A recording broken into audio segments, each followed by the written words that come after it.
سابقہ قوموں میں اللہ تبارک و تعالیٰ نے ایسا نظام رکھا ہو، انبیاء کرام جن پر کتابیں نازل ہوتی تھیں وہ اس کو یاد کرتے اور اپنی قوموں کے سامنے پیش کرتے۔ قرآن کو یہ اعزاز حاصل ہے کہ اللہ تبارک و تعالیٰ نے اس قرآن کی حفاظت کی ذمہ داری لی اور ان میں سے ایک کے اہل ایمان کے سینوں کے اندر اس کو محفوظ رکھا۔ اب یہاں پر تفسیر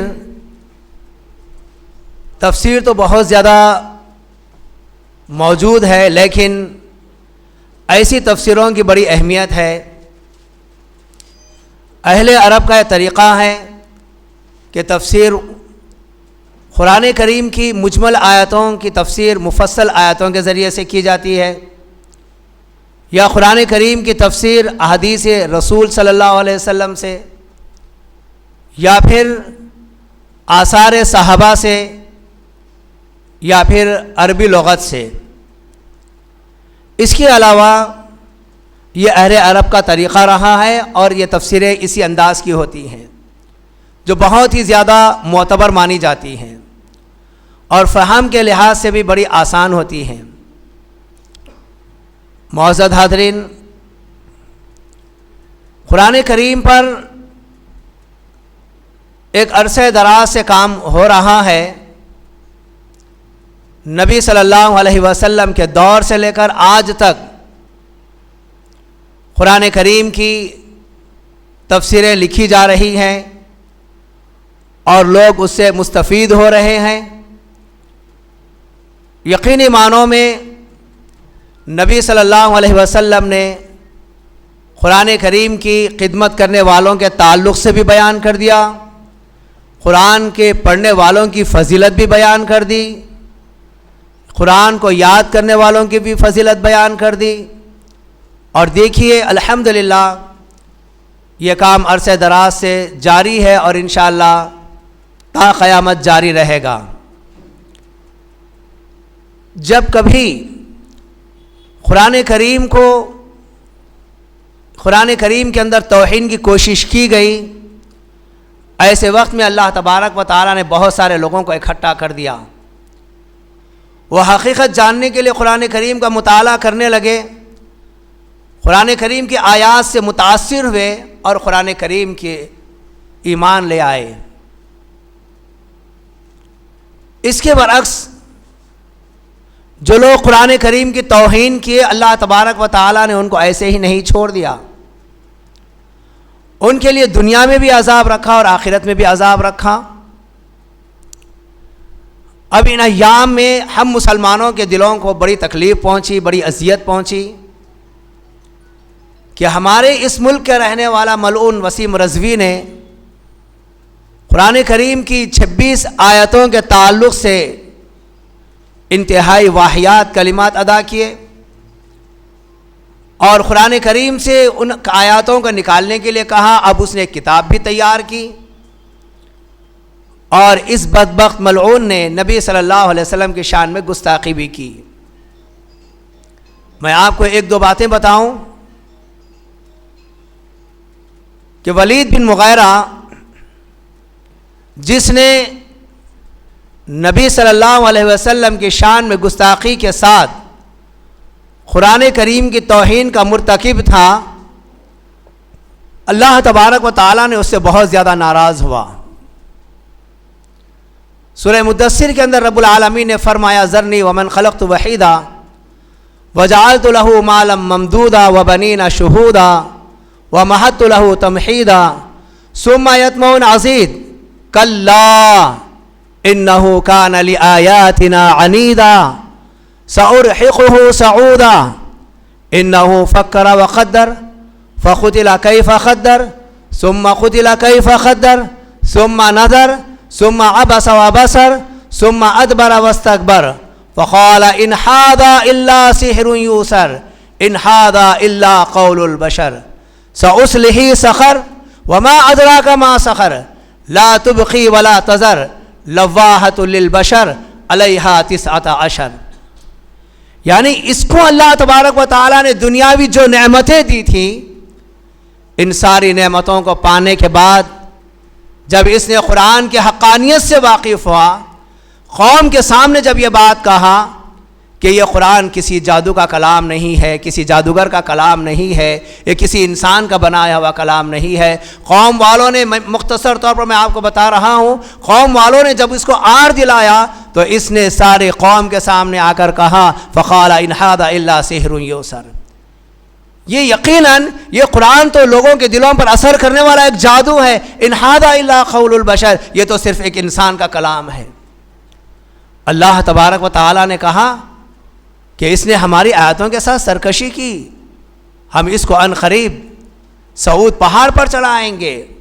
بعض نے کہا کہ ایک چٹان ہوگی، آگ کی ہوگی، اس پر اس کو چڑھایا جائے گا، اور پھر دوبارہ اس کے غور و فکر، اس کے تدبر، اس کے تکبر اور اس کا حق کو جاننے کے بعد پیچھے ہٹ جانا اور اس طریقے سے قرآن کریم کی شان میں گستاخی کرنا اور نبی صلی اللہ علیہ وسلم کی شان میں اس کا گستاخی کرنا، اللہ تبارک و تعالیٰ نے کہا سأصلہ سقر، میں اس کو سقر والی جہنم میں داخل کروں گا۔ وما ادراک ما سقر، آپ کیا جانتے ہیں سقر کیا ہے؟ لا تبقی ولا تذر، یعنی چھوڑنے والی ہے، باقی رکھنے والی نہیں ہے۔ لواحۃ للبشر، یہ انسان کی چمڑی کو کھینچ لینے والی ہے۔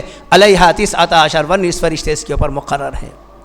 یہ قرآن کریم کی توہین کا نتیجہ ہے۔ اتنی سخت ترین سزا اللہ تبارک و تعالیٰ نے ولید بن مغیرہ کے تعلق سے سنائی ہے۔ اور جبرائیل علیہ السلام آئے، حرم کے اندر یہ طواف کر رہا تھا، نبی صلی اللہ علیہ وسلم موجود تھے، آپ صلی اللہ علیہ وسلم کے بازو ٹھہر گئے، اور جب طواف کرتے ہوئے یہ نبی صلی اللہ علیہ وسلم اور جبرائیل علیہ السلام کے سامنے آیا تو جبرائیل علیہ السلام نے اس کے ٹخنے کی طرف اشارہ کیا، وہاں پر ایک چھوٹا سا زخم تھا، وہ زخم بڑھ گیا اور اسی تکلیف کے اندر ولید بن مغیرہ اس دنیا سے رخصت ہوا۔ یہ قرآن کریم کی توہین کا نتیجہ تھا۔ ایک اور بات جان لیجئے، اسی طریقے سے ایک اور واقعہ بخاری مسلم میں بھی آیا ہے کہ ایک عیسائی شخص اسلام قبول کیا، مسلمان بنا، نبی صلی اللہ علیہ وسلم کی خدمت میں حاضر ہوا، سورہ بقرہ اور سورہ آل عمران حفظ کیا، اس کے بعد کاتب وحی بن گیا۔ کچھ عرصہ نبی صلی اللہ علیہ وسلم کے ساتھ رہنے کے بعد یہ مرتد ہو کر عیسائیت میں چلا گیا، اور جب یہ عیسائیت میں چلا گیا اس کی موت واقع ہوئی، عیسائیوں نے اس کو دفن کر دیا۔ دوسرے دن دیکھتے ہیں کہ اس کی میت زمین کے اوپر آ گئی ہے۔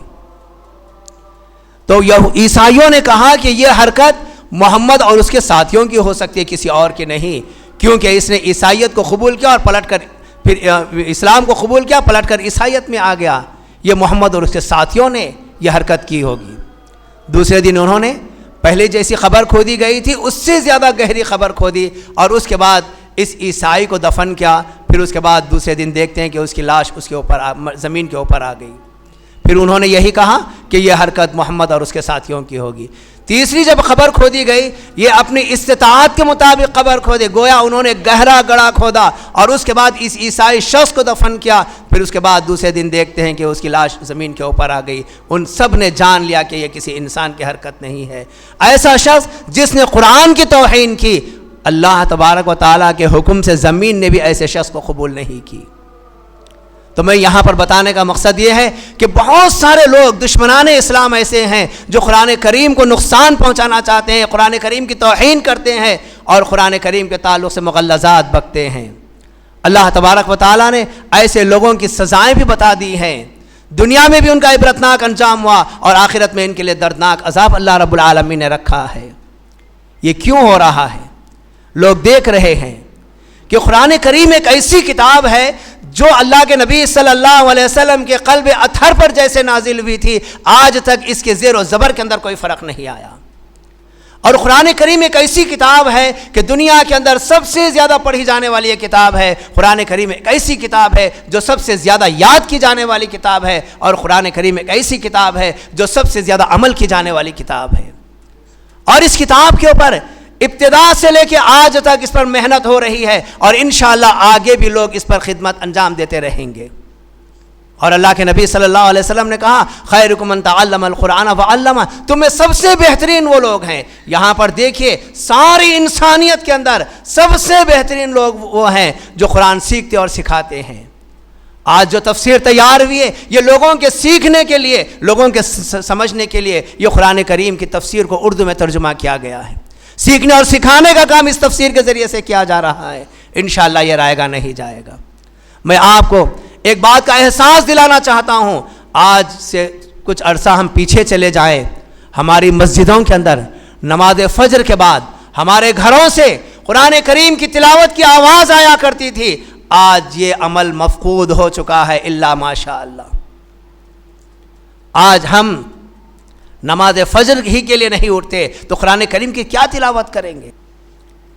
قرآن کریم کو سیکھنے کے لیے کوئی عمر کی قید نہیں ہے۔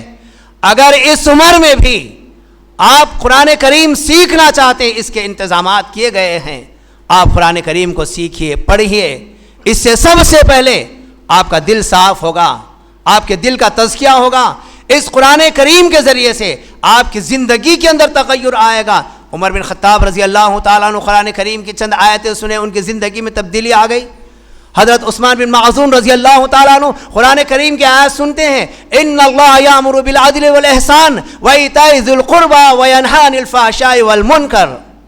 اس آیت کریمہ کے سننے کے بعد عثمان بن معذون رضی اللہ تعالیٰ عنہ کہتے ہیں کہ 3 اچھائیوں کی تعلیم اس میں دی گئی ہے اور 3 برائیوں سے بچنے کی تعلیم دی گئی، اس سے اچھا کلام اور کیا ہو سکتا ہے؟ یہی آیت ان کی زندگی کے اندر تغیر لائی۔ ایسی بہت ساری چیزیں ہیں جو ہمارے اندر تبدیلی لا سکتی ہیں۔ ہمارے لیے ضروری ہے کہ ہم قرآن کریم سے اپنے رشتے کو مضبوط کریں، قرآن کریم کی تلاوت کریں۔ انشاءاللہ معزز علماء اکرام موجود ہے، بہت ساری باتیں آپ کے سامنے رکھیں گے۔ میں آپ تمام سے گزارش کرتا ہوں کہ آپ قرآن کریم کو یاد کرنے میں اور اس پر عمل کرنے اور اس کو سمجھنے کی کوشش کریں اور زندگی کے اندر اس کو لاہ عمل اپنا بنا لیں۔ انشاءاللہ اس کے ذریعے سے ہماری جو حالت ہو گئی ہے، یہ حالت میں تبدیلی آ گئی ہے۔ معاشی طور پر، معاشرتی طور پر، اخلاقی طور پر جو گراوٹ اور انحطاط کا شکار ہم ہو گئے ہیں، انشاءاللہ قرآن کریم سے اپنا رشتہ مضبوط کرنے کی بنیاد پر اللہ ذوالجلال والاکرام ہمارے مقام اور مرتبے کو بلند کرے گا۔ یہ چند باتیں تھیں معزز حاضرین، میں اسی پر اپنی بات کو ختم کرتے ہوئے رب العالمین سے دعا گو ہوں کہ اللہ تعالی مجھے اور سارے لوگوں کو قرآن کریم پر عمل کرنے کی توفیق عطا فرما۔ وآخر دعوانا ان الحمد للہ رب العالمین۔ السلام علیکم ورحمۃ اللہ وبرکاتہ۔